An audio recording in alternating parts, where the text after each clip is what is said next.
All right, cool. Hey, everybody. Welcome back to the Dr. Bones Locker podcast. I'm Jacob.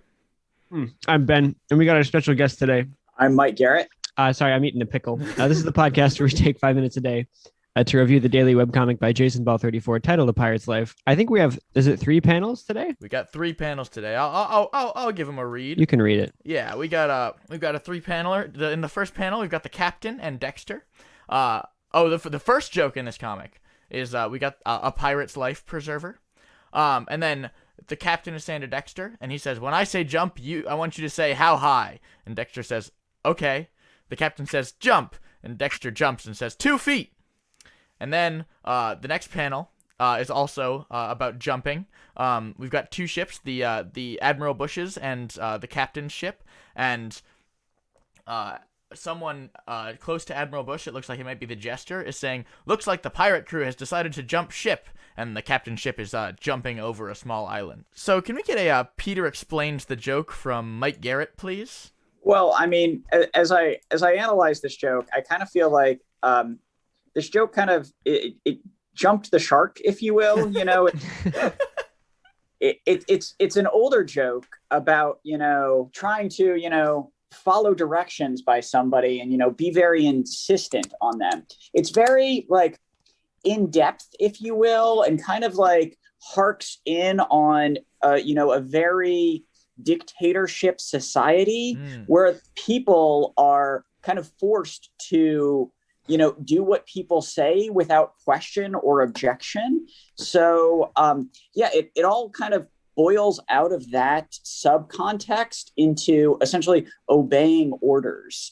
And until today's geopolitical climate, this is entirely true in the fact that, you know, we are looking how to express ourselves and get away in a more democracy sense of the whole, you know, we're all trying to have our own say in this world. And I think that makes this comic particularly interesting and very true to what's going on today.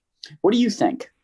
I agree with that. And also, it's funny that you mentioned the dictatorship of this ship, because we have just recently had a comic where the captain is talking about the crew wanting to instate a new form of political governance. The joke in that comic was the bureaucracy.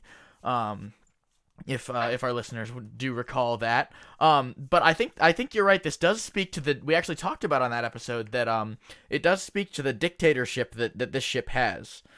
I'm going to share a couple art notes. Yep. Just to completely move off that topic. This is great. This is the first time we've seen the full crew of both ships. Oh, you're right. And this now makes it very clear to me which character actually belongs on which ship, which is something I've been confused about in the past.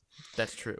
We've also got a really nice callback to the previous sort of underwater panel with the skeletons with the top hats at the bottom of the ocean. Oh, you're right. That is a callback. We got the fish. Right. We got the sun from Teletubbies. We've got a really big rock that might be the rock that the ship was beached on previously. Potentially. Or it could be a blob monster in disguise. It could be.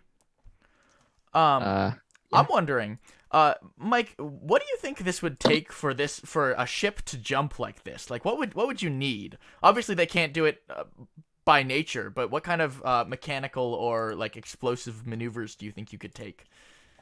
This is hard. I have to, you know, think back and apply a lot of logical systems in play, like Bernoulli's principle for, you know, essentially making sure it can float and, you know, buoyancy. Definitely like wind resistance comes into effect here. Like, I honestly think the sails are hurting them in this endeavor. I mean, without all of that air resistance, they probably could have gotten more air. The real question is there any sort of wave or anything to kind of act as a ramp?